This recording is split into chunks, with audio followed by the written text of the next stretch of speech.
આ તરફ અમદાવાદની એલજી હોસ્પિટલમાં દાદાગીરી જોવા મળી રહી છે.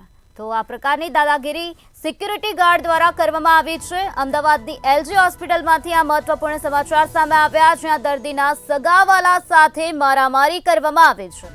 તો અમદાવાદની એલજી હોસ્પિટલનો બનાવ પ્રકાશમાં આવ્યો છે, જ્યાં સિક્યુરિટી ગાર્ડે દર્દીના સગાવાલા સાથે મારામારી કરી છે. અગાઉ પણ સિક્યુરિટી કર્મચારીઓએ આ પ્રકારે મારામારી કરી છે, ત્યારે અત્યાર સુધી કોઈ પણ પ્રકારની કાર્યવાહી કરવામાં નથી આવી. અમદાવાદની એલજી હોસ્પિટલનો આ બનાવ સામે આવ્યો, જ્યાં સિક્યુરિટી ગાર્ડની ખુલ્લેઆમ દાદાગીરી જોવા મળી રહી છે. અને આવો બનાવ રોજબરોજ થાય છે, તેમ છતાં પણ આજ દિન સુધી કોઈ પણ પ્રકારની કાર્યવાહી કરવામાં નથી આવી.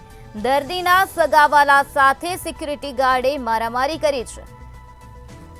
આ ઘટનાના દ્રશ્યો સામે આવ્યા છે, જો તમે મંતવ્યની સ્ક્રીન પર નિહાળી શકો છો કે સિક્યુરિટી ગાર્ડ કયા પ્રકારે ગેરવર્તણૂક કરી રહ્યો છે.